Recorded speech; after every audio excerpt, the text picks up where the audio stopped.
Karena awal mulanya saya itu merasa kayak gak punya hidup damai sejahtera di agama sebelumnya. Mohon maaf karena sebelumnya saya juga taat melakukan ibadah, puasa, tahajud dan seperti orang lain lakukan di agama seberang. Terus Shalom saudara-saudara, berjumpa dengan saya Pendeta Rio Pasaribu.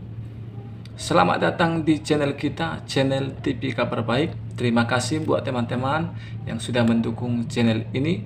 Kiranya Tuhan Yesus membalas semua kebaikan saudara. Dan jangan lupa dukunglah terus channel ini supaya channel ini bisa menjadi berkat bagi banyak orang. Puji Tuhan, teman-teman semua yang diberkati Tuhan. Di video kali ini saya mau membagikan kepada kita video cuplikan bagaimana ada seorang muslimah yaitu bernama Susan. Bagaimana sebelumnya dia adalah agama muslim, tapi dia mengalami namanya sakit penyakit, tetapi yang dilakukannya dia malah berobat ke dukun, tetapi bukan semakin sembuh, tapi penyakitnya semakin parah. Tetapi apa yang terjadi teman-teman semua, dia pun disembuhkan oleh Tuhan Yesus. Bahkan dia pun jadi mengikut Tuhan Yesus. Dan dia katakan, di agama sebelumnya saya tidak menemukan kedamaian, tetapi di dalam Yesuslah saya temukan kedamaian. Seperti apa videonya teman-teman? Mari kita saksikan videonya berikut ini. Perkenalkan, nama saya Susan. Saya berasal dari Indramayu, tapi kebetulan besar di Bandung sudah 12 tahun. Saya berasal dari keluarga muslim sebelumnya, tapi puji Tuhan sekarang sudah jadi anak Tuhan Yesus. Singkat cerita, sebelum saya mengenal Tuhan Yesus, saya juga sebelumnya 2019 saya sudah berangkat umroh dan bercadar juga. Kenapa saya ingin ikut Tuhan Yesus? Karena awal mulanya saya itu merasa kayak gak punya hidup damai sejahtera di agama sebelumnya. Mohon maaf karena sebelumnya saya juga taat melakukan ibadah, puasa, tahajud dan seperti orang lain lakukan di agama seberang. Terus saya berdoa sama Tuhan. Waktu itu saya dikasih sakit dulu sama Tuhan, dan mungkin itu proses Tuhan untuk membentuk saya dan merasakan kasih karunia Tuhan sehingga saya diselamatkan oleh Tuhan. Saya dibentuk, saya dikasih sakit, tapi saya larinya bukan ke dokter, saya larinya malah ke dukun, ke orang pinter. Saya minta air doa segala macem. Dan yang anehnya itu sakit saya itu nggak jelas gitu ya, kayak orang vertigo, tapi 2 bulan berturut-turut saya merasakan sakit. Pada akhirnya mungkin Tuhan kirim seseorang kepada saya, yaitu teman. Dia orang Katolik dan dia cerita kayak gini, coba tolong kamu doa yang kamu mengerti, doa orang Kristen. Dari situ saya ngerasa saya tidak mau agama saya disamakan dengan agama kamu. Agama saya, agama kamu. Di situ saya marah dan nggak tahu kenapa semenjak pas dari situ saya kepikiran gitu.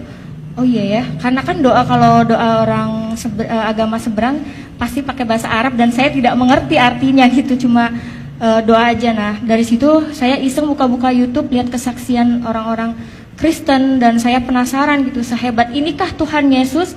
Apakah ini kesaksian palsu atau apa? Saya nggak ngerti. Pada malam itu saya langsung berdoa gini, Tuhan, kalau memang Tuhan ada di dalam hidup saya ingin merasakan Tuhan itu nyata. Saya tidak mau cuma lihat kesaksian di YouTube dan saya nggak tahu itu kesaksian dusta atau benar gitu. Tapi aku pengen ngerasain Tuhan itu hadir di dalam hidup saya. Kalau memang Tuhan ada di dalam hidup saya berjanji saya akan ikut Tuhan Yesus. Dari situ besok pagi saya dikasih sembuh, tapi itu saya masih tidak percaya sama Tuhan Yesus karena saya masih berpikir ini suatu kebetulan aja, bukan karena Tuhan Yesus yang menyembuhkan saya. 1 minggu, waktu itu 1 minggu saya diberi sehat dan saya ngerasa ada yang menggerakkan hati saya kayak kamu tuh kayak ditagih janji, kamu tuh sudah disembuhkan sama saya, kamu berjanji akan ikut saya. Dari situ saya penasaran dan saya mencari Tuhan sendiri. Saya cari kontak teman saya yang kebetulan waktu itu saya tinggal di Indramayu. Dan pada saat itu saya mau ke Bandung, saya mencari gereja, ada salah satu kontak teman saya yang dia dari Muslim juga, terus dia pindah ke Kristen. Akhirnya saya nanya, Kak, mohon maaf saya mau tanya kalau ibadah orang Kristen itu seperti apa dan di mana gerejanya. Teman saya kaget, bukannya ada udah dicadar, katanya. Kenapa kok nanya gereja Kristen? Aku bilang, Kak, saya pengen mengenal Tuhan Yesus. Dari situ teman saya kaget, wah puji Tuhan ini, tapi kamu harus mengenal dulu ya, kamu nggak boleh langsung dibaptis segala macam. Ya, pada saat itu saya merasa saya masih melakukan banyak dosa dan saya belum siap dibaptis. Pertama kali saya datang ke gereja, itu saya di situ nangis dan saya sendirian datang ke gereja nangis. Terus saya ngerasa ada damai sejahtera di ibadah orang Kristen ini. Di situ singkat cerita, saya masih belum percaya Tuhan Yesus, dalam arti kayak aku pengen tahu dulu ibadahnya orang Kristen dan masih belum yakin kalau aku mau jadi orang Kristen. Pada akhirnya Tuhan Yesus ngejamah hati saya dan saya digerakkan hatinya untuk cari tahu lagi lebih dalam lagi tentang Tuhan Yesus. Saya mengontak Kak Dewi lewat Instagram. Kebetulan saya kenal lama tapi baru sekarang dekat lagi karena saya tahu beliau dari Muslim ke Kristen dan saya penasaran.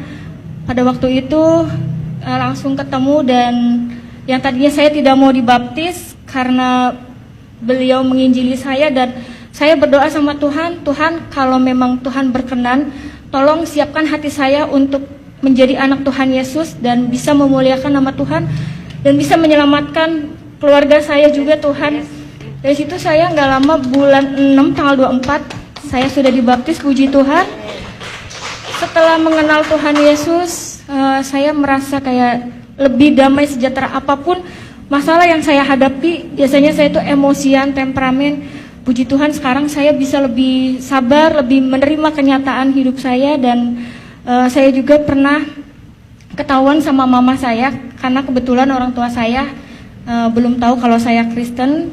Beliau nemuin satu buku pelajaran dasar kekristenan dan di situ mama saya bilang, ini apa gambar Tuhan Yesus, buang nggak bukunya, sobek-sobek nggak. Dari situ saya nangis, kataku tuh jangan, ini punya temen aku bilang gitu kan. Terus malamnya aku mimpi mama aku mau bunuh aku gara-gara aku ngikut Tuhan Yesus. Terus aku bilang, nggak apa-apa mama bunuh saya, tapi saya mau ikut Tuhan Yesus sampai kapanpun. Saya nggak mau lepas dari Tuhan Yesus, saya rela mati demi Tuhan Yesus. Di mimpi saya seperti itu, bangun tidur saya nangis sampai berdoa, Tuhan, kiranya Tuhan jamah hati mama saya, karena orang tua saya itu Muslimnya benar-benar dia kental banget, dan karena dia udah tahu aku umroh, sampai saat ini pun mamaku masih suruh aku sholat. Aku sampai bingung, Tuhan, aku harus gimana? Aku nggak mau pura-pura sholat di depan Tuhan, karena sampai saat ini orang tua aku belum tahu, dan aku kadang suka masih suruh pakai hijab juga. Tapi aku selalu berdoa sama Tuhan, gak pernah putus doa agar Tuhan selamatkan semua keluarga saya di rumah, terutama hati mama saya yang begitu keras, biar Tuhan yang bekerja untuk keluarga saya. Seperti itu. Mungkin kesaksian dari Susan seperti itu, dan kiranya Susan juga bisa dipakai Tuhan lebih lagi untuk menyelamatkan keluarga Susan terutama, dan untuk orang-orang yang belum tahu kebenaran tentang Tuhan Yesus Kristus, bahwa Tuhan itu adalah juru selamat satu-satunya di dalam kehidupan saya. Terima kasih.